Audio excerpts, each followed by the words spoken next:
cómo un inmigrante que era vendedor ambulante pasaría a fundar uno de los imperios cinematográficos más importantes, apostando por un novedoso invento, creando las conexiones adecuadas tanto dentro como fuera de la ley y constituyendo el modo en que vemos y oímos las películas. Un imperio que con el correr de las décadas se expandiría hacia la televisión, deportes y hasta la política moderna. Una crónica de éxitos, fracasos, disputas de poder y un triste final que nos demuestra que siempre hay un pez más grande. Esta es la historia de la 20th Century Fox.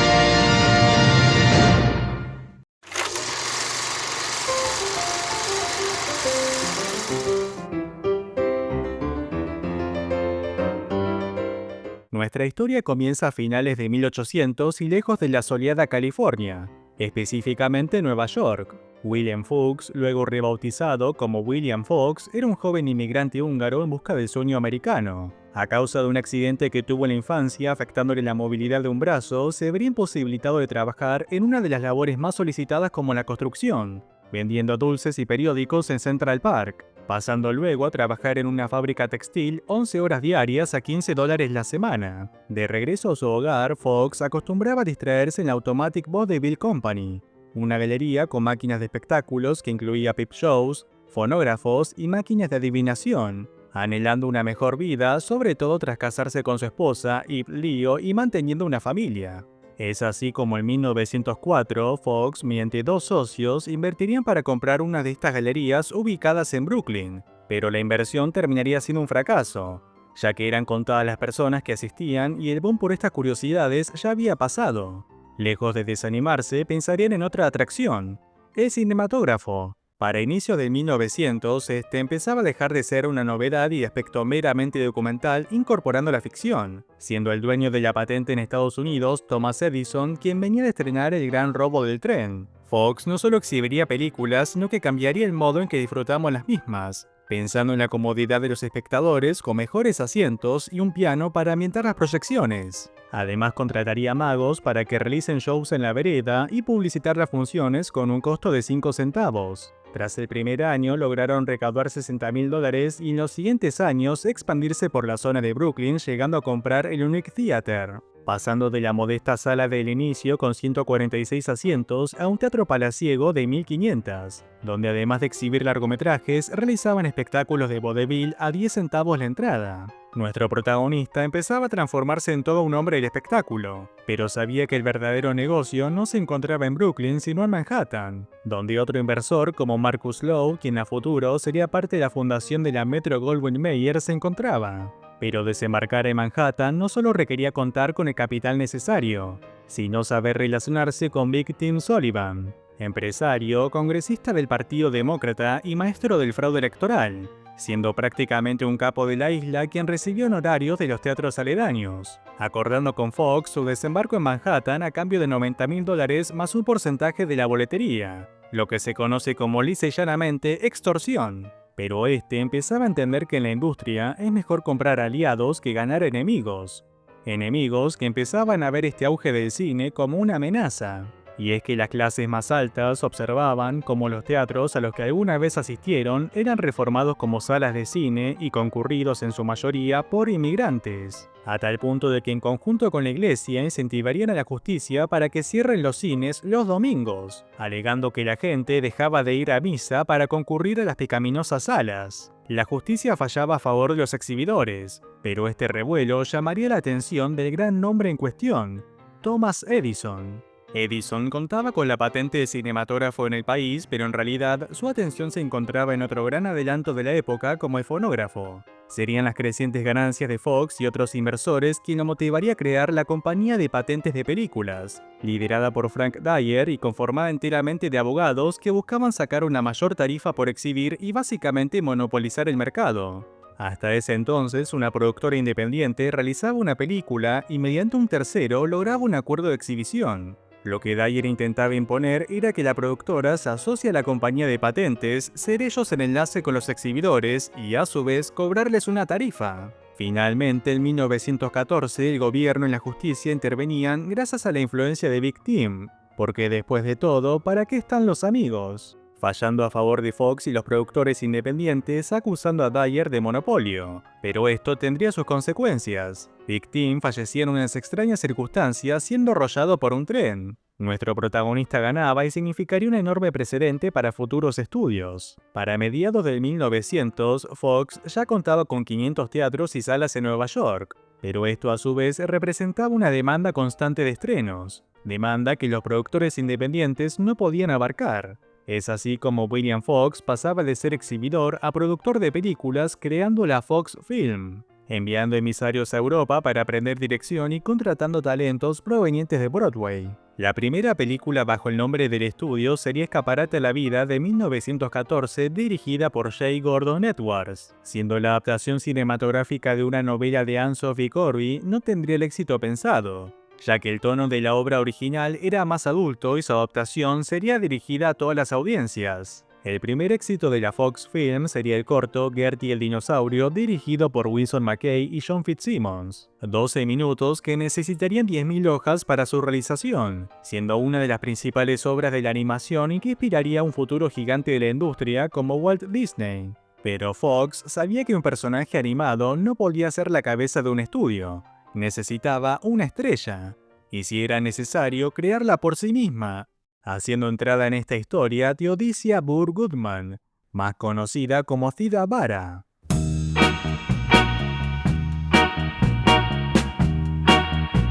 Antes de ser una de las primeras estrellas de séptimo arte y convertirse en un ícono sexual, Theodosia Goodman era una actriz de teatro que desde sus inicios tendría un particular estilo.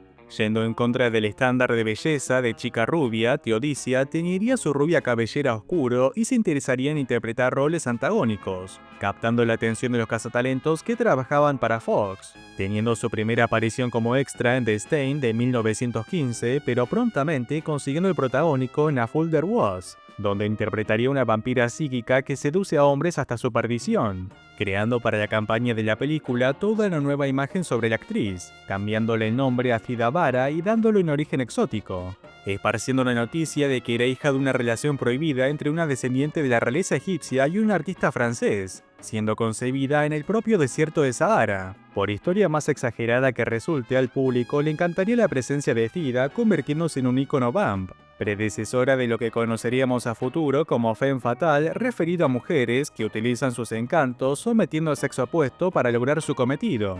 Algunos de sus éxitos serían Pecado, The Tiger Woman, Salomé y sobre todo Cleopatra de 1917. La mega producción del estudio sería un rotundo éxito recaudando $1 millón. Fox había encontrado y formado a su estrella, pero aprendería otra lección: no hay que apostar todo a un solo caballo. Y es que Theda padecería calendario de rodajes y extensas jornadas, llegando a actuar en tan solo un año en 13 películas. Pero sobre todo sentiría el peso de la fama, habiendo perdido prácticamente su identidad y siendo acosada por los fans que querían saber más sobre la misteriosa figura. Es así como en 1919 Theodosia Goodman recuperaba su vida y abandonaba a Theda Bara dejando la actuación. Fox no solo sentiría la renuncia de su máxima figura, sino que a su vez se enfrentaba a un nuevo panorama: la consolidación de los diversos estudios, así como el mundo post-Primera Guerra Mundial y la influencia que tendría en la industria. De vender dulces en Central Park a enfrentarse con Thomas Edison y convertirse en uno de los pioneros del cine. William Fox se había convertido en todo un hombre del espectáculo, pero más difícil que llegar a la cima es mantenerse en ella.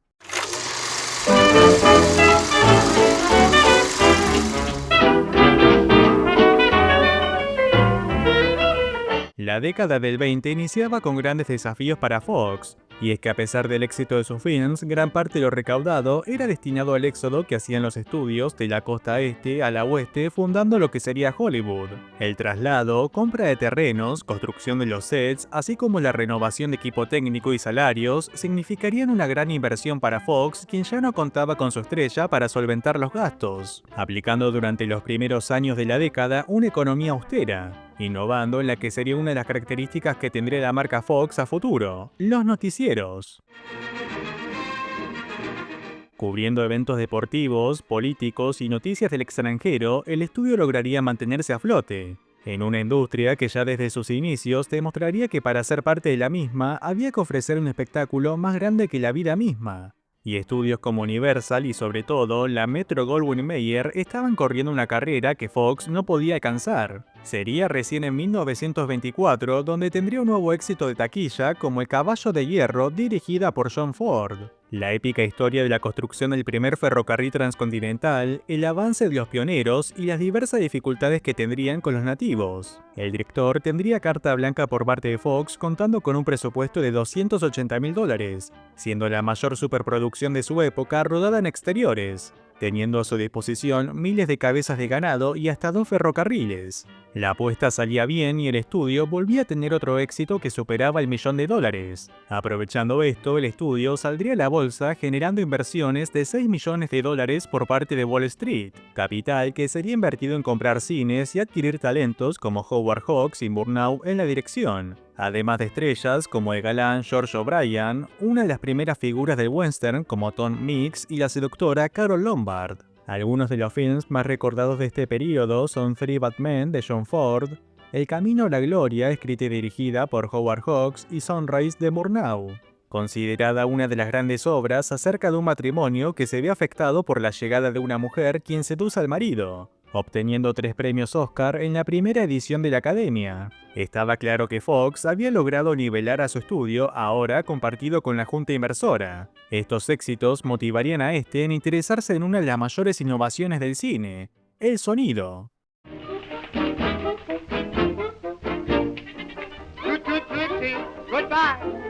Se tiene como referencia El Cantor de Jazz de 1927 como la primera película sonora, pero lo cierto es que previamente encontramos ejemplos de películas que ya experimentaban con la posibilidad de agregar sonido a la imagen, siendo la técnica más conocida el Vitaphone utilizada en El Cantor de Jazz, donde un disco reproducido en un fonógrafo se sincronizaba a la proyección, novedosa pero no práctica, ya que no servía para los diversos cortes que tenía una película a causa de la censura aplicada en cada estado. Fox, consciente de ello, pensaría en un modo de integrar la grabación al propio celuloide, y para eso necesitaría conocimiento de empresas especializadas en electrónica de sonido, siendo las principales GE, Westinghouse y sobre todo AT&T, quien se había asociado con Warner para crear el Vitaphone. A pesar de esta sociedad, AT&T no estaba muy conforme con el desempeño de Warner, quienes habían acordado la instalación del sistema de sonido en la mayoría de los cines, pero debido a la delicada situación económica del estudio no se estaba llevando a cabo, viendo a Fox el pretendiente ideal para hacerlo y de ese modo desarrollando el sistema Movietone,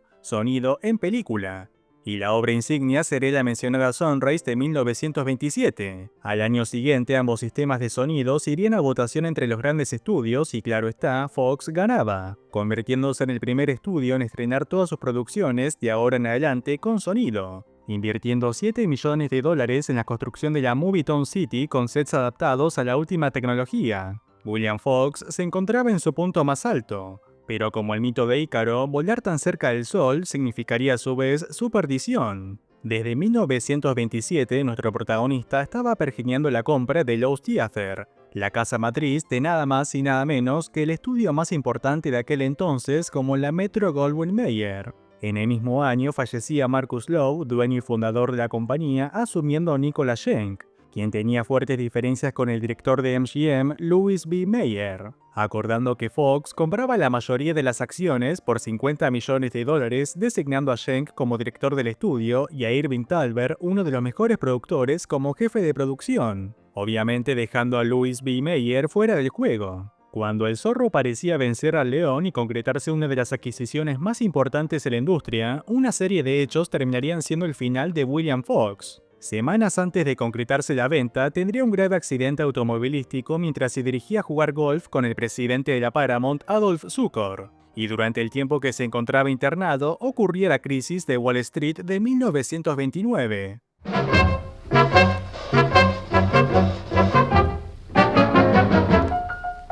Los bancos y socios, quienes habían aportado capital en la compra de acciones, entrarían en pánico y Fox Studio se resentiría de la crisis. William lo mantendría a flote, pero no tendría otra alternativa que acceder a un fideicomiso entre John Utterson, quien dirigía AT&T, y Harry Stewart, dueño de un banco en Chicago. acordando una inversión de 27 millones de dólares y el financiamiento a largo plazo de diversas producciones. Fox pensaba que había salvado el estudio y así lo hizo, pero sacrificándose a sí mismo. Y es que dicha inversión dejaba a este sin ser el máximo accionista. Y cuando los tiburones huelen sangre, no dudan en atacar. Utterson y Stewart convencían al resto de la junta a optar por otro director y deshacerse de Fox.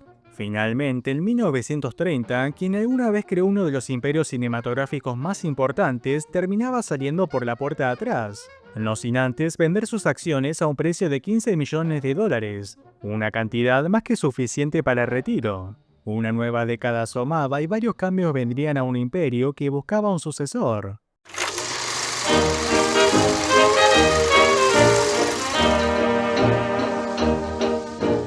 A pesar de que el nombre de William Fox continuaba en la presentación de las películas y ocupaba un puesto honorario en la junta, Fox Film iniciaba una nueva era afrontando el efecto de la crisis económica, recortando el presupuesto de sus producciones y centrándose en géneros como el western y el drama, donde empezaríamos a ver el rostro de futuras estrellas como Humphrey Bogart, John Wayne, Spencer Tracy, Clara Bow y Conchita Montenegro, la actriz española estrella de las producciones del estudio orientado al mercado hispano. And you have many sweethearts? No, I have no lovers. I love only the beauty. And I trust no woman. No women are faithful. Then you have never met one who really loves you? They all say they do, but they don't fool me. No, senor. No one they truly love. But I give my love to no woman, no matter how beautiful. All women I hate. Pero dirigir un estudio no es lo mismo que liderar un banco o empresa de comunicaciones, donde la competencia año a año, así como la imagen que este proyecte, son fundamentales para sobrevivir. Fox Corporation pasaba de tener ganancias de 9 millones a cerrar el año 1932 con pérdidas de 4 millones de dólares. Aunque 1933 sería el año de la luz al final del túnel, donde obtendría el Oscar a Mejor Película mediante Cavalcade. Dirigida por Frank Lloyd, el director más importante que conservaba el estudio, adaptaría una famosa obra teatral ambientada en la Londres del inicio del siglo XX, sobre dos familias de distintas clases sociales, sus pormenores a lo largo de los años y siendo testigos de hechos históricos como el hundimiento del Titanic y la Gran Guerra. Entendiendo las reglas del juego, realizarían una superproducción de $1 millón y provocarían revuelo que serviría como una gran publicidad al estrenarla con diálogos donde los protagonistas maldicen, en un contexto donde la censura del código Hays empezaba a estar más presente, recaudando más de 3 millones y los premios de la Academia a Mejor Película, Director, Productor y Dirección de Arte. A las buenas noticias se sumaba la inversión de los hermanos Spyros, hombres del espectáculo y personajes importantes a futuro quienes pasaban a administrar los teatros y salas de cine, inyectando una gran suma de dinero y sobre todo organización. Para este momento el estudio estaba siendo liderado por Sidney Kent, un hombre más del brazo empresarial, y Jesse Lasky, ex productor de la Paramount. El éxito de Cavalcade, así como la presencia de los hermanos Spyros, daría respiro a una Fox que empezaba a equilibrar sus cuentas, pero que urgentemente necesitaba un líder que sepa moverse en la industria. MGM tenía a Meyer, Universal a Carla Emble, Paramount a Adolph Zukor y Warner a sus hermanos fundadores. A diferencia de nuestro estudio, estos nombres habían fundado la industria cinematográfica y sobrevivido a sus diversos contextos. Si Fox no quería ser uno de los tantos estudios y productoras que quedaban en el camino, necesitaba un nombre de cine y un nombre estrella, haciendo entrada en esta historia el nombre de Darryl Zanuck.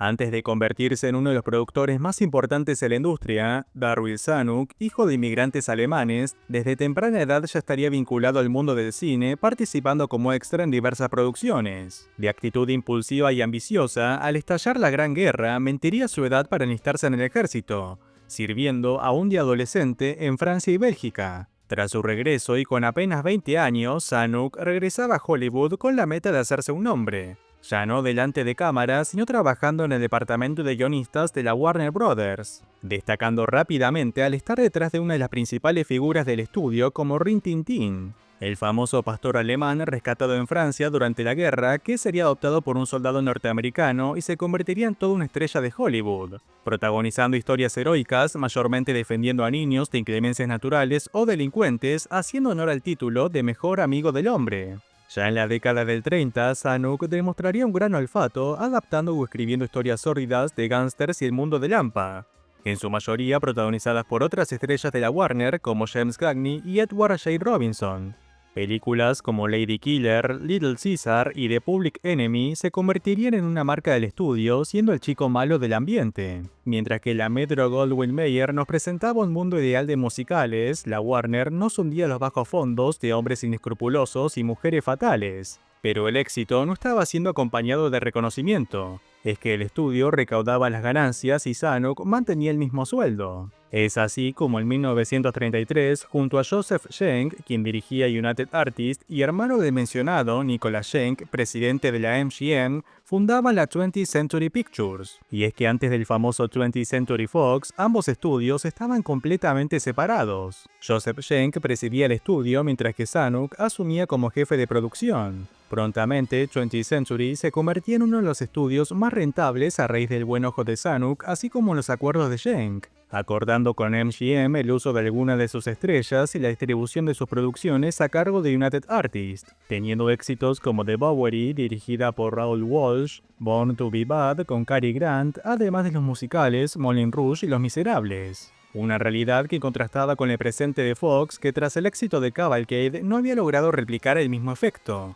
Y por si fuera poco, las estrellas que aún conservaba el estudio comenzaban a ser seducidas por sus competidores. Para 1935, la situación era tal que la junta directiva estaba barajando la posibilidad de vender el estudio, siendo los más interesados Warner Brothers y Paramount, interviniendo una vez más Nicholas Schenck de la Metro-Goldwyn-Mayer para impedir la compra. Y es que si uno de sus competidores adquiría a Fox, pondría en disputa el reinado de su estudio, convenciendo a su hermano Joseph Schenck y a Zanuck de realizar una fusión entre 20th Century y Fox Studios, llevándose a cabo en julio de 1935, cuya distribución terminaba con Schenck como director de la junta, Sidney Kent mantenía el puesto como presidente y Zanuck como jefe de producción, siendo la primera película Call of the Wild con Clark Gable y Loretta Young protagonizando una aventura de búsqueda del tesoro en la inhóspita Alaska, donde además sería la primera vez en que veíamos la icónica intro del estudio.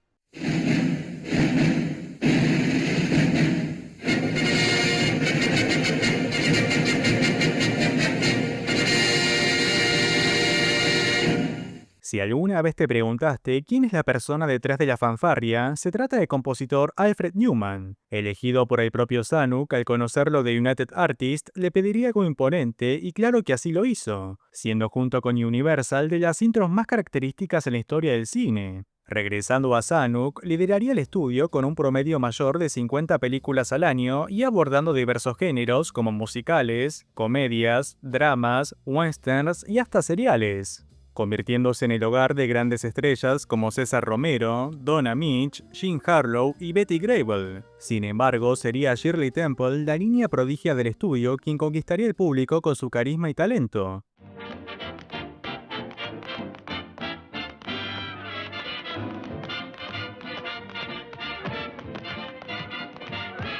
Bajo la nueva administración, el estudio cosecharía grandes éxitos a inicios de los 40, como El joven Lincoln, Que verde la mi valle y Viñas de ira, dirigidas por el legendario John Ford, teniendo un gran recibimiento tanto en el público como en los Oscar. Gracias a la visión de Darryl Zanuck, consolidaría el estudio como el segundo más importante de Hollywood, solo por detrás del poderoso león de MGM, sumándose en este periodo a la novedad del cine a color. Pero el éxito no solo se encontraba delante de cámaras, sino también conformando un grupo de cineastas de primer nivel, directores como el mencionado John Ford, Henry King, Walter Lang, Robert Siodmak y Fritz Lang. Estos dos últimos refugiados que, huyendo de la Alemania nazi, terminarían haciéndose un lugar en el ambiente. El contexto de la Segunda Guerra Mundial parecía ajeno a Estados Unidos, al menos de manera oficial, pero no para Hollywood, cuyos films comenzaban a reflejar una amenaza que no solo existía en la ficción. Un ejemplo sería la película El hombre con el que me casé de 1940. La historia de un matrimonio que vive en Berlín, cuya esposa norteamericana ve cómo su marido alemán cambia completamente una vez instaurado el régimen. Just hearing Hitler tonight? What are you, a holy roller? Can any cheap demagogue make you roll over and froth at the mouth? I made up my mind a week ago. Joined the party then. The Nazis? What other party is there? Frida made you do it. Oh, Eric, how could you? Did you have to give her your mind, your will, everything? She had nothing to do with it. Todo cambiaría en diciembre de 1941 tras el atentado de Pearl Harbor, donde no solo el país iba a la guerra, sino que también Zanuck, literalmente hablando.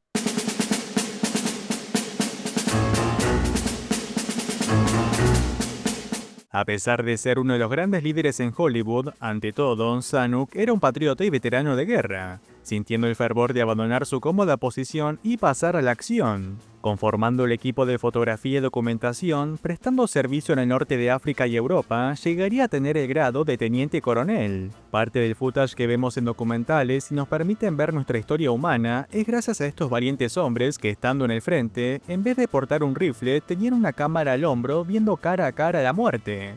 Mientras Zanuck se encontraba realizando documentales como en el frente, retratando la campaña en África, a miles de kilómetros 20th Century Fox producía films como Alas y una plegaria sobre la batalla de Midway y Corresponsal en Berlín, acerca de un periodista norteamericano en pleno corazón del Tercer Reich. Pero con nuestro jefe de producción en la línea de fuego, ¿quién dirigía el estudio? Joseph Schenck seguía manteniendo el puesto como jefe de la junta, pero tras el fallecimiento de Sidney Kent en 1942, sería Spyros Skouras quien asumía como presidente del estudio. Y reemplazando a Zanuck, William Goetz se sentaba en la silla como jefe de producción, quien a su vez era uno de los principales accionistas del estudio, además de ser suegro de Louis B. Mayer y cuñado de David O. Selznick. En 1943, Zanuck regresaba a Hollywood encontrándose con que Goetz se sentía muy cómodo como jefe de producción, iniciando una campaña de desprestigio contra este, poniendo en duda su servicio en la guerra y rango, ya que empezaba a ser un debate cómo varias estrellas de Hollywood se enlistaban y eran fácilmente ascendidas en el ejército.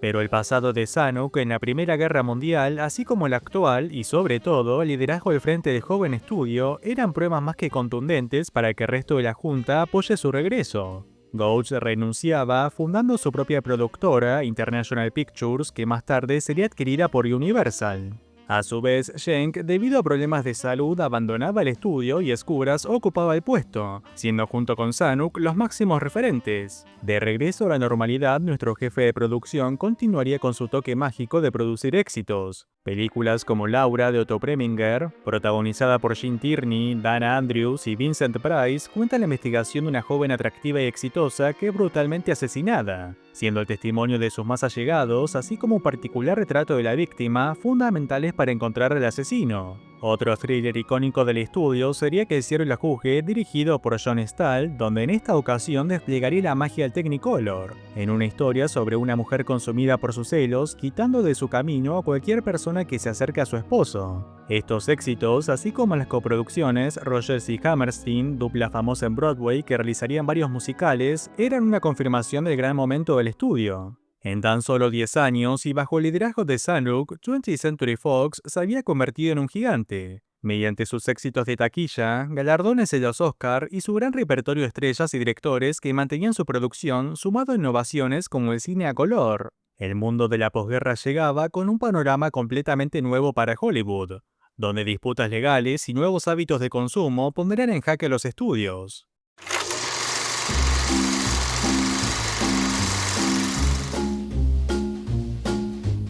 En 1948 significaría un antes y un después en la industria, llevándose a cabo el juicio de Estados Unidos contra Paramount, acusando a este, y en consonancia al resto de los estudios, de monopolio. Y es que a decir verdad, estos tenían el poder de la producción, distribución y exhibición de lo que veíamos en la gran pantalla. Aunque esta tensión entre gobierno y los grandes nombres del cine llevaba décadas en desarrollo, y en algunos casos teniendo sus influencias, como la amistad entre Louis B. Mayer con el presidente de Estados Unidos, Herbert Hoover, retrasando el juicio a cambio de apoyar al Partido Republicano, y más adelante la tregua entre gobierno y Hollywood en la Segunda Guerra Mundial. Pero terminado el conflicto y ya en tiempos de Guerra Fría, el espíritu anticomunista dirigía su atención hacia el mundo del cine, no solo observando y aplicando el código Hays en la ficción, sino también siguiendo de cerca las actividades de la gente del espectáculo con cierta tendencia de izquierda, significando el juicio un golpe sobre la mesa de que esta vez iban en serio.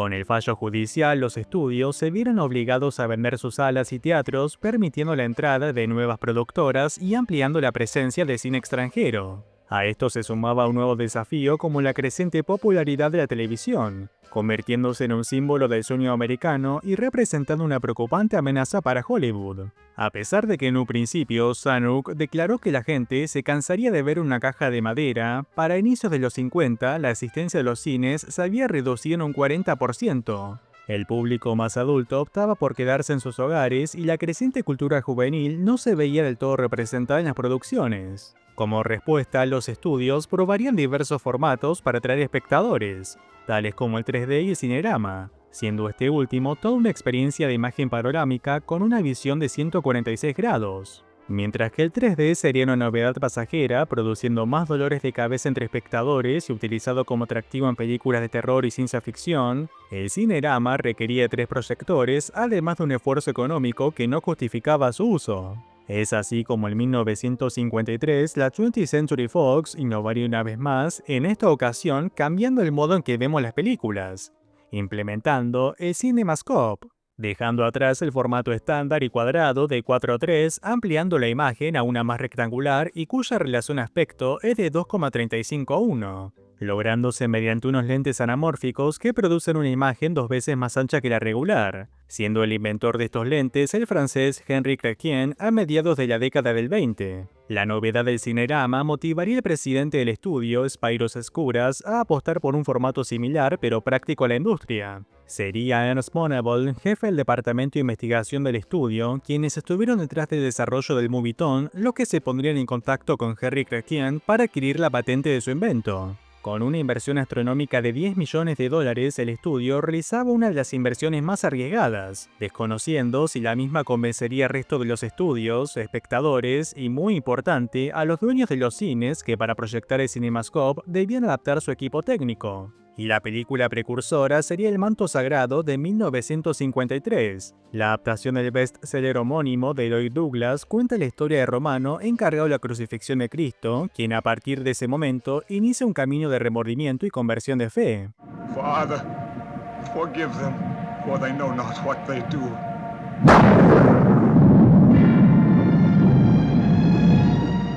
20th Century Fox estaba tan seguro de su inversión que, a pesar de que la película ya se encontraba rodando en formato tradicional, retrasaría su estreno para volver a rodarla en CinemaScope, significando un gran desafío para su director, Henry Koster, y el legendario director de fotografía, Leon Shimroy, trabajando con lentes completamente desconocidos. Sumado a la compra de la patente, el rodaje de la película y la enorme campaña publicitaria para promocionar el novedoso formato, el estudio gastaría la gran suma de alrededor $20 millones, pero el riesgo sería recompensado. El manto sagrado recaudaría un total de 36 millones solo en Estados Unidos y dando inicio a la era CinemaScope, no solo para el estudio sino para el resto de los mismos, alquilando su licencia, a excepción de Paramount, quien desarrollaría el VistaVision. Es aquí donde la intro del estudio tendría una ligera modificación nuevamente por parte de Alfred Newman, agregando unos segundos más a la fanfarria y siendo la versión más reconocida.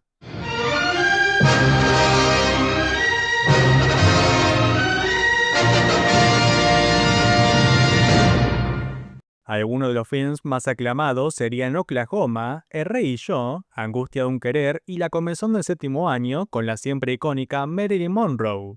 Isn't it delicious? 20th Century Fox alcanzaba su mejor momento con ganancias del 400% y desplazando del trono a la Metro-Goldwyn-Mayer, quien tras la ida de Louis B. Mayer no encontraba un sucesor a la altura y adaptarse al cine de la posguerra.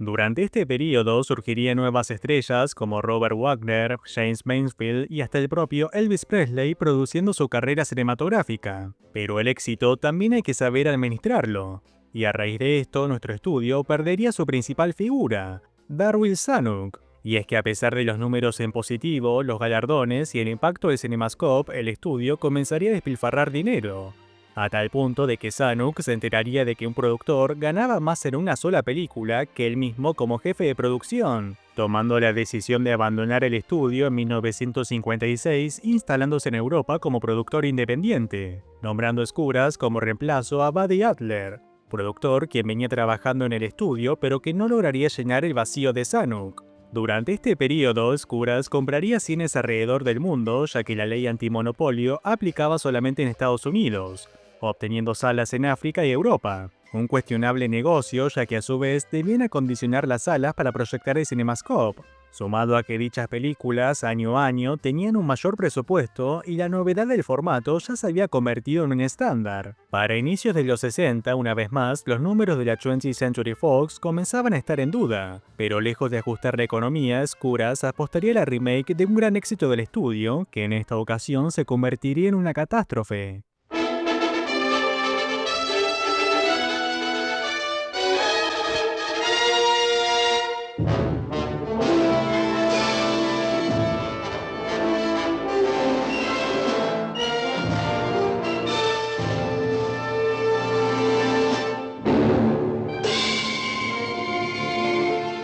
Aunque en un principio la idea de hacer una remake, ahora con el esplendor de CinemaScope, parecía lógico y hasta necesario, la producción de Cleopatra sería una serie de eventos y decisiones desafortunados. Walter Wanger sería el productor quien ascendería su costo inicial de $2 millones a 5 millones, destinando $1 millón al salario de la protagonista, quien reemplazando la recordada Theda Bara tenemos a nada más y a nada menos que a Elizabeth Taylor. Y acompañando a una de las mujeres más bellas del mundo, encontramos a Richard Burton como Marco Antonio y a Rex Harrison interpretando a Julio César, siendo dirigidos por Robert Mamoulian, director experimentado tanto en Broadway como Hollywood. El rodaje iniciaba con el pie izquierdo, ya que para ambientar el antiguo Egipto, trasladaron la filmación en los estudios Pinewood ubicados a las afueras de Londres, donde el frío clima retrasaría la producción, pero sobre todo el hecho de que al tercer día, Elizabeth Taylor contraería un virus que la mantendría alejada del rodaje.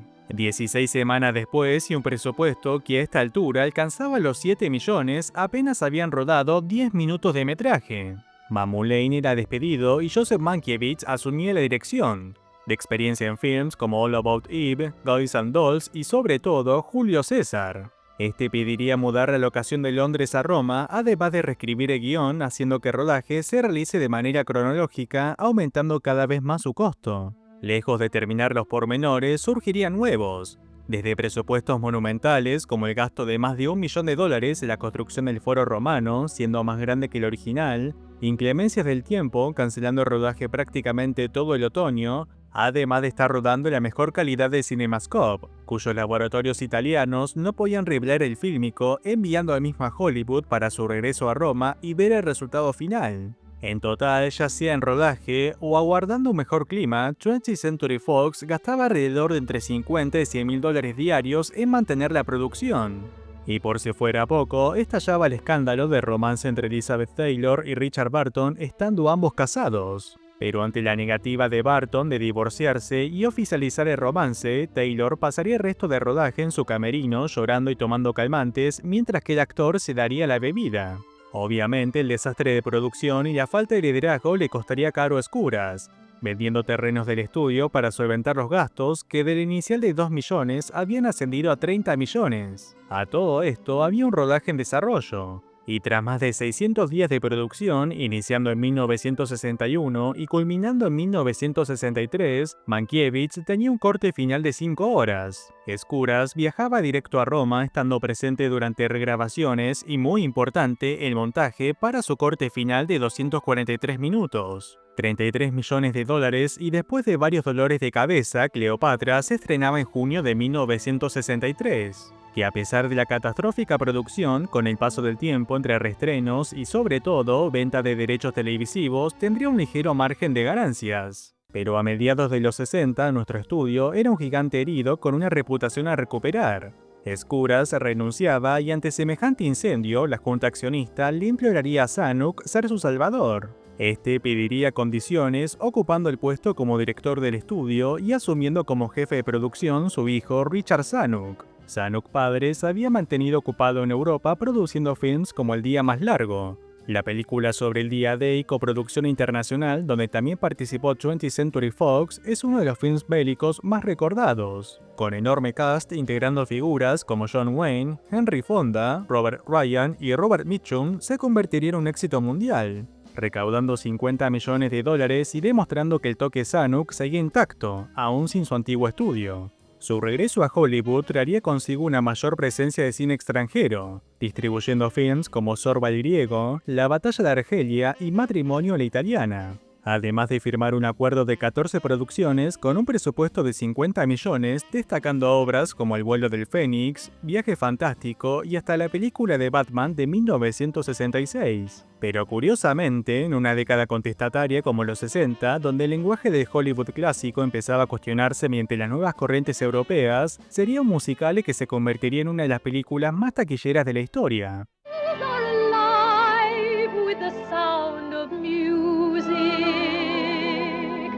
The Sound of Music de 1965, también conocida como La novicia rebelde, sería un éxito monumental y de las grandes sorpresas de la década. Con un presupuesto de 8 millones y 5 años en cartelera, recaudaría la astronómica cifra de $286 millones, que ajustando inflación hoy en día se traduce a casi 3.000 millones. Una de las obras más taquilleras solo por detrás de titanes como Avengers Endgame, Star Wars, Titanic, Avatar y a casi 90 años de su estreno, Lo que el viento se llevó mantiene la cima. Dirigida por Robert Wise y protagonizada por Julie Andrews y Christopher Plummer, sería otro gran acierto de Zanuck, quien antes de desligarse del estudio en 1962 compraría los derechos de la obra de Broadway para su adaptación, siendo la historia de una institutriz que se encarga de la educación y cuidado de 7 niños cuyo padre, un militar retirado y reciente viudo, no logra contenerlos. Todo esto ambientado en los bellos prados de Austria y en un contexto donde surgía la conquista del Tercer Reich. Otro éxito del estudio sería El planeta de los simios de 1968. No solo un hito en la ciencia ficción, sino también el inicio de una saga que continúa hasta nuestros días. Aunque también habría lugar para otras producciones, demostrando la influencia de Richard Zanuck con una mirada más arriesgada. Películas como Butch Cassidy and the Sundance Kid, Pretty Poison y sus 2 producciones con calificación X como Más allá del Valle de las Muñecas y Myra Breckenridge eran un ejemplo de cómo nuestro estudio administraba las superproducciones, distribuía cine extranjero como los films de la Hammer y se ayornaba a las nuevas generaciones. Pero a finales de los 60 e inicios de los 70, 20th Century Fox volvía a tener números en rojo. Durante este periodo, el estudio perdería un importante ingreso como la licencia por el CinemaScope, apareciendo el Panavision con mejores cámaras, lentes y logrando una mejor definición en la pantalla. 1969 sería el año donde nuestro estudio registraría pérdidas, que a pesar del éxito de Butch Cassidy, el resto de sus producciones, como 100 rifles, The Chairman y sobre todo Justine y Hello Dolly, ocasionarían números en rojo mayores de 27 millones. Número que ascendería al siguiente año a $76 millones aún con éxitos de 1970 como MASH y Patton. Esto aumentaría cada vez más la tensión entre padre e hijo, con el primero pensando en producciones históricas de mayor presupuesto, mientras que el segundo insistiría por películas económicas que acompañen los nuevos tiempos como lo había demostrado Easy Rider. A fines de 1970, Darryl Zanuck echaba a su hijo del estudio y al siguiente año este sufría la misma suerte por parte de la junta de accionistas. Es así como tiempo atrás William Fox abandonaba el estudio que lleva su apellido, Darryl Zanuck se retiraba del estudio que ayudó a fundar, cerrando una era y dando inicio a una donde las decisiones corporativas tendrían una mayor presencia en la industria.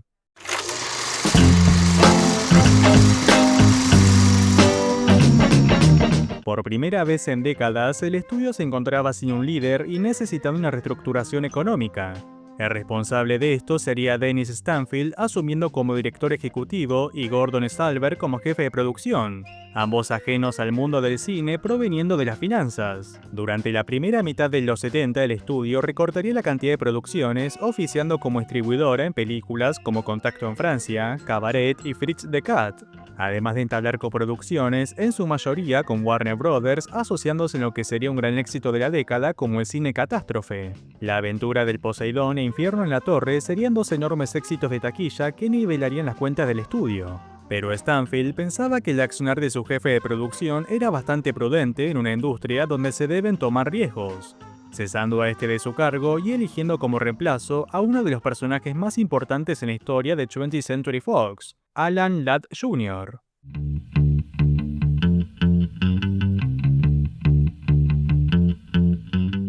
Hijo del actor Alan Ladd, una de las figuras más reconocidas de los 40 y 50, el pequeño Junior se crearía prácticamente dentro de un estudio. Sus primeros pasos en el ambiente lo lograría como representante administrando la carrera de estrellas como Robert Redford y Judy Garland. Años después se mudaría a Londres desenvolviéndose como productor independiente, llamando la atención de 20th Century Fox contratándolo como parte del equipo creativo. Volviendo a Stanfield, tras despedir a Stallber, apostaría por Ladd Jr. como jefe de producción. Decisión arriesgada, pero que al instante obtendría sus frutos. Este leería a la perfección el contexto que atravesaba la industria, con una nueva generación de cineastas que planteaban las reglas, pero a su vez imponiendo su presencia como productor, intermediando entre las aspiraciones de director y los intereses del estudio. Un ejemplo sería Mel Brooks. El maestro de la comedia se encontraba en busca de producir una parodia de Frankenstein, ofreciendo el proyecto a diversos estudios, pero siendo rechazado ya que este mantenía la postura de rodar el film en blanco y negro al igual que la versión original. El joven jefe de producción daría luz verde con las condiciones de Brooks y el resultado sería una de las comedias más exitosas y de mayor recaudación del año 1974. Y si una película en blanco y negro no bastaba, la siguiente locura y éxito de Mel Brooks sería una película muda como Silent Movie. Otros directores bajo la administración serían Brian De Palma con El Fantasma del Paraíso, Las aventuras del joven Sherlock Holmes con Gene Wilder, Tres mujeres de Robert Altman, Fighting Mad de Jonathan Demme y sobre todo La Profecía. La película de Richard Donner se convertiría en un hito del género de terror junto con otras obras como El bebé de Rosemary y El exorcista. A su vez, las ganancias del film darían luz verde a la producción de probablemente la película insignia del estudio. 20th Century Fox presents the most extraordinary motion picture of all time, Star Wars. Here's where the fun begins. No legendary adventure of the past could be as exciting as this romance of the future. Here they come. May the Force be with you in Star Wars.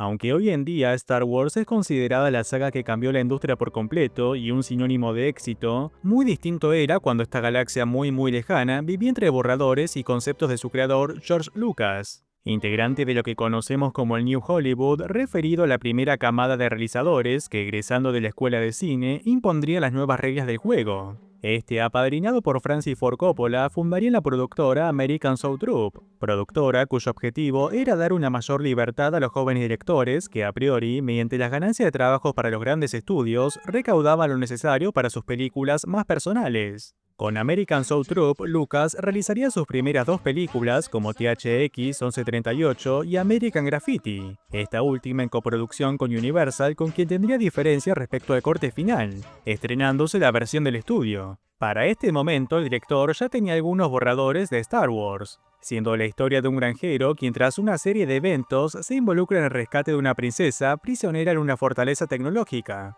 acompañado de dos contrabandistas y guiado por un anciano, miembro de una antigua orden llamada los Jedi. Estaba claro que a diferencia de sus trabajos anteriores, Lucas requería de un mayor presupuesto que American Soul Troupe no podía costear por sí solo, necesitando un estudio que a su vez respete el corte final. Es aquí donde aparece Alan Ladd Jr., quien a pesar de no creer en la historia, sí confiaba en la capacidad de George Lucas. Mediante las ganancias de La Profecía, aprobaba un presupuesto de inicio de rodaje, el cual estaría plagado de incertidumbre, sobre todo referido a los efectos especiales, innovando en lo que serían los efectos por computadora, desconociendo si este quedaría convincente. Esto ocasionaría retrasos y aumento de presupuesto, no solo poniendo en riesgo la película, sino en duda el puesto de Ladd Jr. como jefe de producción. I find your lack of faith disturbing.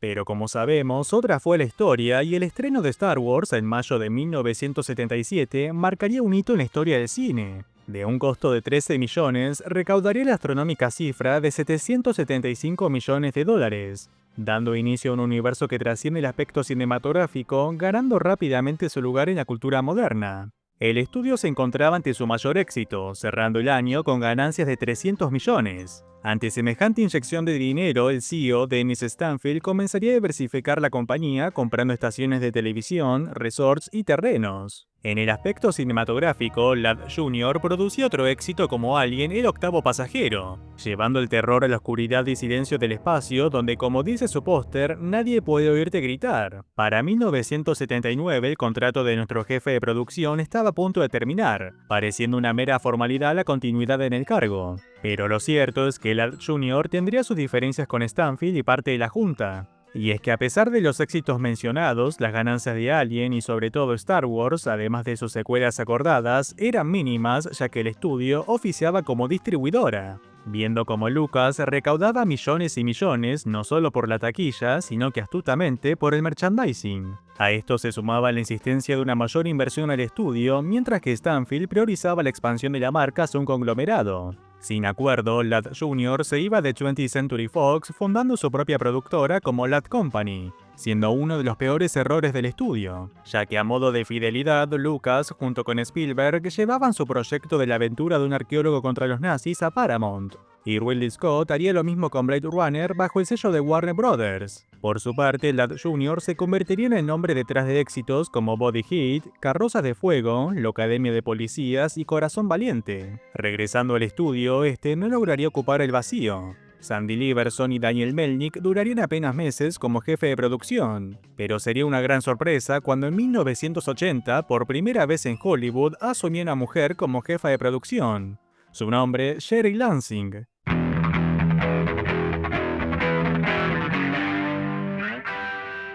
Graduada en ciencias y profesora de matemáticas, la carrera de Sherry Lansing en la industria del cine nacería delante de cámara, siendo dirigida por el mismísimo Howard Hawks y compartiendo elenco con la leyenda John Wayne en Río Lobo de 1970, interpretando el personaje de Amelita. Pero como ser actriz no resultaba ser su vocación, obtendría un puesto en Columbia en el departamento de guionistas, leyendo novelas con potencial adaptación y reescribiendo guiones. Gracias a su buen ojo, estaría detrás de grandes éxitos como The China Syndrome y sobre todo Kramer vs. Kramer, consiguiendo un puesto como productora en 20th Century Fox que al poco tiempo terminaría ascendiendo como jefa de producción. Aunque en realidad su nombre surgió como descarte, demostraría estar más que a la altura, recortando costos en la cantidad de producciones, además de oficiar como distribuidora y coproductora en films como Conan el Bárbaro, Porky's, El Veredicto y Carrozas de Fuego. Además de realizar películas como Eyewitness, Kiss Me Goodbye, Southern Comfort y en particular el éxito de 9 to 5.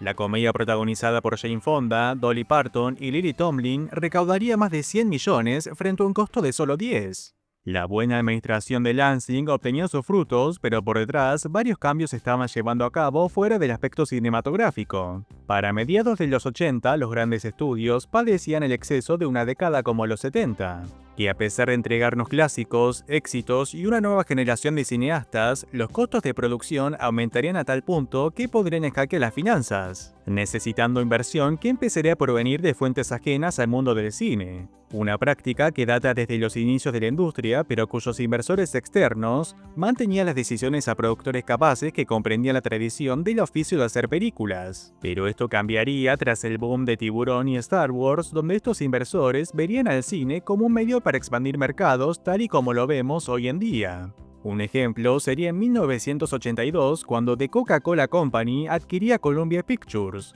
según sus compradores, para establecer la marca y asistir a la fiesta de Hollywood. Regresando a nuestra historia, dos personajes comenzarían a comprar acciones del estudio. Mark Rich, responsable de un conglomerado náutico, y el magnate del petróleo Marvin Davis. Aunque a priori eran inversiones sin participación en la junta, otra era la intención, adquiriendo Davis una mayoría para desplazar a Stanfield del cargo y ubicar a Rich como CEO del estudio, devolviendo el favor vendiéndole terrenos para desarrollar un condominio, mudando la producción de películas a CBS con quien tenía un previo acuerdo. Davis retrasaría el plan debido a que el mercado inmobiliario de Los Ángeles se encontraba congelado, y durante este periodo agentes federales desenmascaraban a su socio, Mark Rich.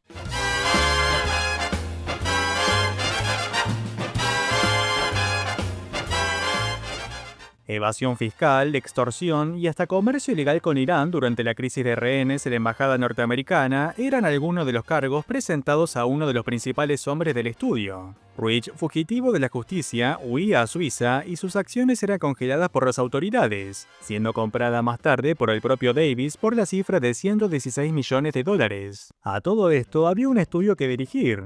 En 1983, Jerry Lansing renunciaba, convirtiéndose a futuro en director ejecutiva de Paramount, asumiendo Joe Wilson, teniendo algunos éxitos como La venganza de los nerds, Tras la esmeralda perdida y Cocoon, aunque tras fracasos como Las aventuras de Buckaroo Banzai y Rhinestone era cesado de su cargo. 20th Century Fox quedaba cada vez más rezagado de los grandes estudios. Malas decisiones e incompetencias profundizaban una crisis que no tenía liderazgo. Pero como dice el dicho, tiempos duros requieren de hombres fuertes y nuestro estudio encontraba el personaje que lo llevaría al siguiente nivel.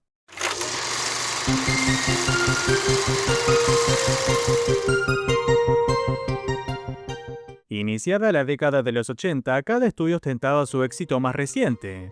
Warner tenía Gremlins, Universal, E.T., Paramount a Indiana Jones y Columbia Los Cazafantasmas. Mientras que 20th Century Fox se encontraba en situación crítica con una deuda mayor de $100 millones y un Marvin Davis como principal accionista, quien ya no se encontraba interesado en la industria cinematográfica, eligiendo a Barry Diller de pasado en Paramount como jefe de producción y buscando interesados para desligarse del estudio.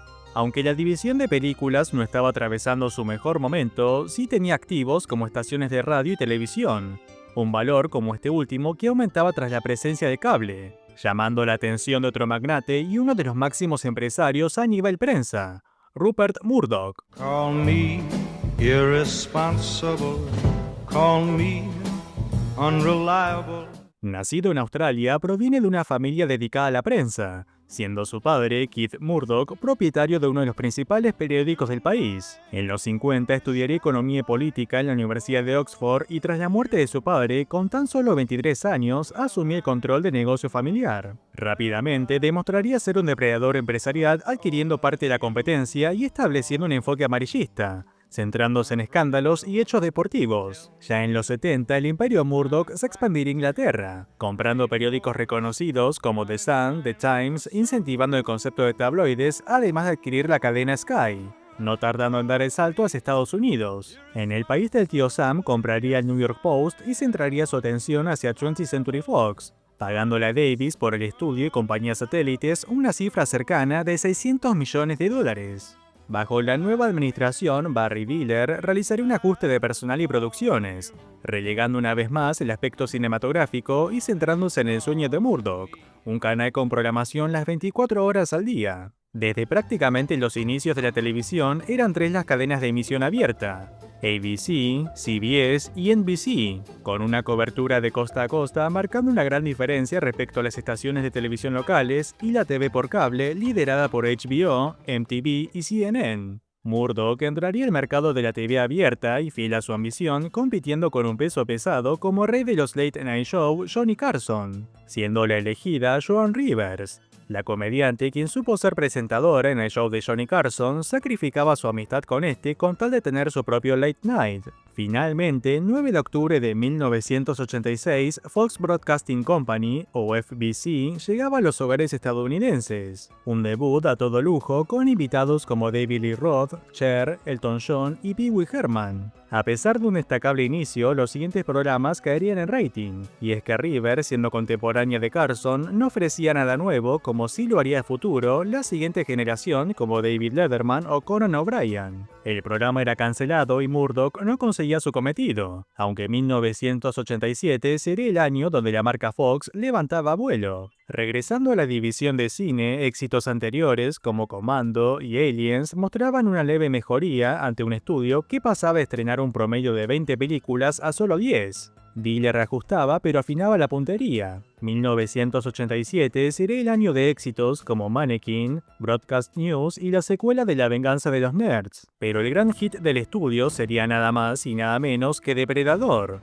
La película de John McTiernan, protagonizada por Arnold Schwarzenegger y clásico del género de acción, superaba el umbral de los 100 millones en taquilla, una cifra que el estudio no generaba desde Star Wars, mientras que en la televisión Murdoch abarajaba y daba de nuevo. El 6 de abril de 1987 nacía el canal Fox, siendo su primera emisión Casados con Hijos, sumándose otros programas como Werewolf, Mr. President, 21 Jump Street y el programa de entrevistas 60 Minutos. La programación se iba completando temporada a temporada, añadiendo los lunes a la noche, donde seríamos testigos de, probablemente, la serie más famosa de todos los tiempos.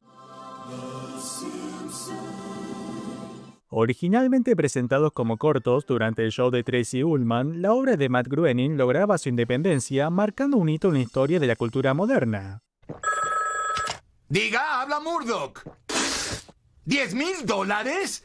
¡Ha salvado a mi cadena! ¿No sería la primera vez? La década de los 80 finalizaba con el estudio regresando a la mesa de los grandes nombres y consolidando su cadena televisiva, dividiéndose como 20th Century Fox Television. A su vez, estrenaba grandes éxitos como Big, Working Girl, The Abyss, La Guerra de los Roses y el clásico de cada Navidad, Die Hard, cuya locación, el Nakatomi Plaza, es el rascacielos Fox Plaza. Iniciando en los 90, Murdoch realizaba una inversión de $200 millones y Diller enfocaba sus producciones a las secuelas de Alien, Depredador y Die Hard, además de establecer la marca del estudio a una zona de confort familiar, estrenando en 1990 otro clásico navideño. A family comedy without the family. Home Alone. Are you here all alone? I'm 8 years old. You think I'd be here alone? I don't think so. Escrita por John Hughes, guionista y director de otras grandes obras como Weird Science, The Breakfast Club y Ferris Bueller, le surgía la idea mientras preparaba unas vacaciones, resultándole irónico que en su obsesión de no olvidarse nada termine dejando a su hijo de 10 años solo en casa, enfrentándose a unos delincuentes. Originalmente financiada por Warner Brothers y a punto de iniciar producción, Hughes no se encontraba seguro de si el estudio se mostraría abierto a exceder el presupuesto inicial de $10 millones, enviando el guion a 20th Century Fox negociando por detrás. Tras la aprobación de un presupuesto de 18 millones, Hughes cruzaba de estudio y bajo la dirección de Christopher Columbus, sumando el estrellato de su joven figura, Macaulay Culkin, estrenaban la película más exitosa de 1990. Con una recaudación mayor de $476 millones y una secuela de 360 millones. Nuestro estudio se encontraba ante uno de sus mejores momentos, pero extrañamente, uno de los grandes responsables del éxito se desvinculaba. Barry Diller daba un paso al costado, no sin antes convertirse en accionista y, como si de un visionario se tratase, enfocarse en el novedoso mundo de Internet.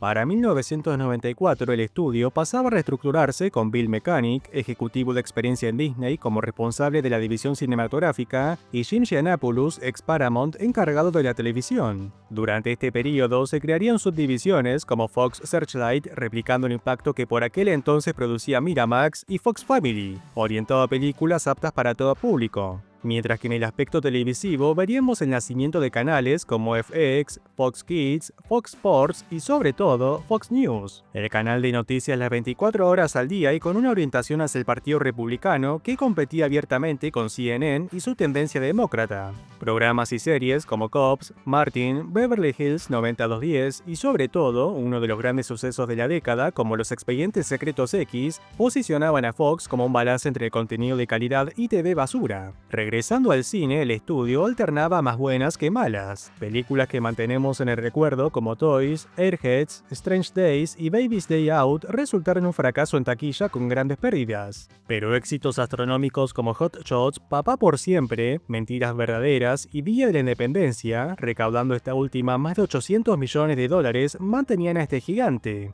En un contexto de récords año a año donde los estudios comenzaban a competir respecto a cuál sería el primero en sobrepasar los 1.000 millones. Suerte para Fox, dicha producción sería ofrecida en bandeja. En un principio, la producción de Titanic estaba en manos de Paramount, siendo presidida por una vieja conocida como Jerry Lansing. Cameron, quien venía de hacer Mentiras Verdaderas, se había propuesto el enorme desafío de dar el salto en aspectos técnicos, así como de contar una historia cuyo desenlace es de público conocimiento, significando esto último una duda entre ejecutivos sobre el rendimiento de la película. Para mediados de la década, el presupuesto de películas clase A tenían un promedio de entre 50 y 90 millones, resultando un acontecimiento cuando en 1991 Carolco y TriStar invertían $100 millones para la realización de Terminator 2, o casualidad dirigida por James Cameron. Un solo estudio no podía afrontar tal responsabilidad y es así como Jerry Lansing le ofrece a 20th Century Fox asociarse al proyecto, acordando Paramount una inversión de como máximo 65 millones y encargándose Fox del resto.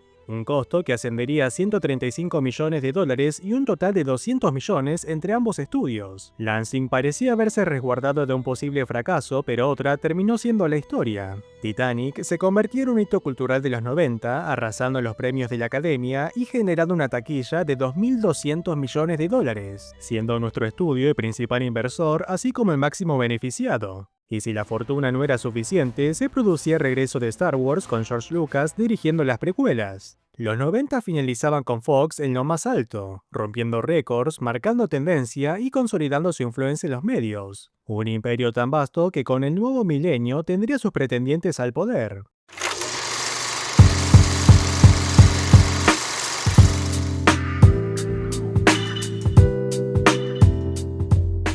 Para inicios del 2000, el estudio continuaba a paso firme sumando franquicias como la saga X-Men, que tras el buen recibimiento de su serie animada, hacían uso de sus derechos llevando al grupo de mutantes de Marvel a la gran pantalla, realizando un total de 10 películas y una recaudación mayor de $4.000 millones, aunque el año 2000 también sería uno de sus principales fracasos. Intentando sumarse al éxito del cine de animación liderado por Disney y Pixar, 20th Century Fox estrenaba Titan A.E., la aventura espacial de un joven mecánico sobre la búsqueda de una legendaria nave que podría ser la respuesta ante una amenaza alienígena. Con un presupuesto de 90 millones, integrando efectos 3D, así como el cast de figuras como Matt Damon, Drew Barrymore y Bill Pullman, la película sería uno de los máximos fracasos del estudio con pérdidas de $100 millones. Lejos de abandonar el cine de animación, Murdoch compraría Blue Sky Studios, la productora que en el año 2000 realizaba La Era de Hielo y sus secuelas, recaudando más de $3.000 millones. Aunque los números parecían mostrar una continuidad del éxito de los 90, durante este periodo el estudio no lograba relanzar sagas como El Planeta de los Simios, cuya película dirigida por Tim Burton fue duramente criticada, abandonando la posibilidad de secuelas. Otros dos íconos como Alien y Depredador se enfrentaban y John McClane continuaba salvando el día, resultando ambas películas exitosas pero sin generar el impacto de tiempo atrás. Diversos intentos de establecer una franquicia resultaron ser Eragon, Jumper y Los Cuatro Fantásticos sin continuidad alguna, mientras que para mediados del nuevo milenio y una industria que empezaba a marcar una constante de remakes y secuelas, Disney ya ostentaba Piratas del Caribe, Warner a Harry Potter,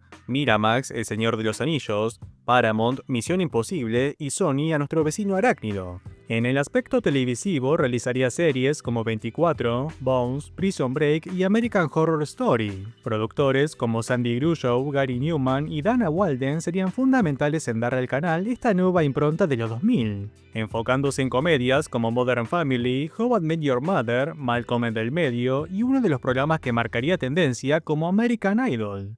She walks like she talks and she talks like she walks. She bangs, she bangs. Oh baby, when she moves, I go crazy cause she looks like a fly, but she stings like a bee, like every girl in history. She bangs, I'm wasted by the way she...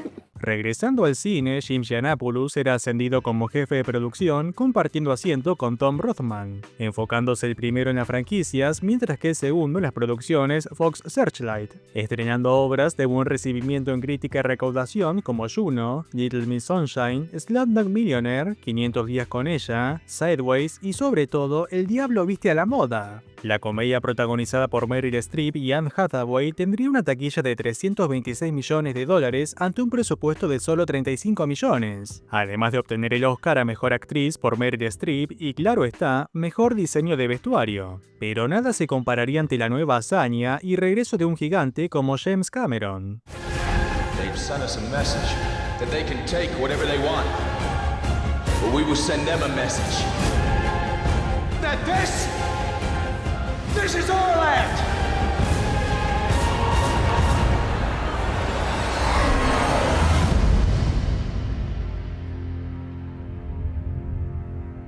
Avatar existe incluso antes del estreno de Titanic. escribiendo Cameron un tratamiento de guión en 1994. Pese a los avances tecnológicos, siendo él mismo uno de sus precursores, el director no estaba convencido de que tales estuviesen aún a la altura de recrear el mundo de Pandora y su entero ecosistema, dedicándose, luego del estreno de Titanic, a pulir el guión, interiorizarse en la vida acuática y los efectos por computadora, específicamente el motion capture. Para mediados de la década, Cameron iniciaría la preproducción buscando inversores, tarea exigente conociendo los costos del realizador, acercándose en un principio a Disney, pero acordando con 20th Century Fox una cifra de $237 millones, declarando uno de los ejecutivos el no saber si Cameron estaba loco o ellos habían enloquecido al aprobarle presupuesto, sumando 150 millones extra en marketing y publicidad. Pero si de un Rey Midas se tratase, la fortuna le sonreía a Cameron. Avatar recaudaba aproximadamente $3.000 millones, y nuevamente marcando un punto de quiebre en lo que a efectos se refiere.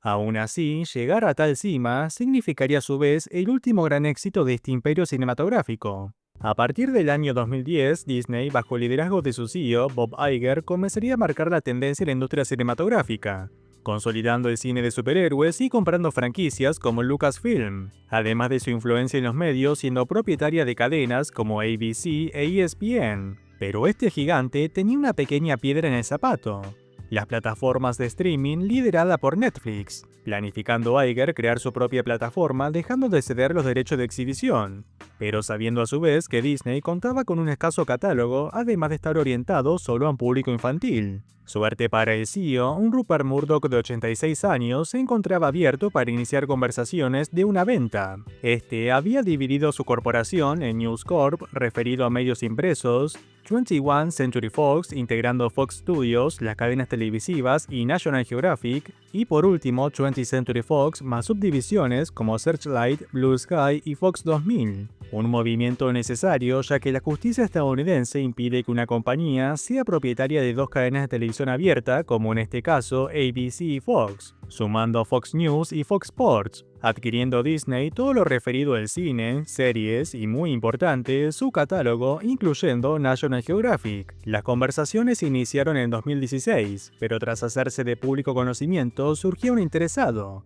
Comcast, NBC y Universal, dando pie a una guerra de ofertas que iniciaba con la módica cifra de $52.000 millones por parte de Disney. Comcast respondía con $65.000 millones, pero gigante hay uno solo, y Disney contraofertaba con unos $73.000 millones, retirándose de la puja, adquiriendo la cadena Sky, también propiedad de Murdoch. Pasarían años de organización legal, así como la aprobación de los federales, para finalmente, en el año 2019, cerrar la venta de 20th Century Fox a Disney, consiguiendo Iger su cometido sumándose al servicio de streaming mediante Disney Plus y diversas plataformas como Hulu, además de hacer uso de sus franquicias como Alien en Romulus y Depredador con Prey. Esto generaría un fuerte impacto en la industria que despedía un histórico, y para no causar confusión con las cadenas televisivas, quitaba el nombre de Fox renombrándose como 20th Century Pictures, igual al estudio de Joseph Schenck y Darryl Zanuck, que a modo de homenaje en 2020 estrenaban la primera producción, Call of the Wild,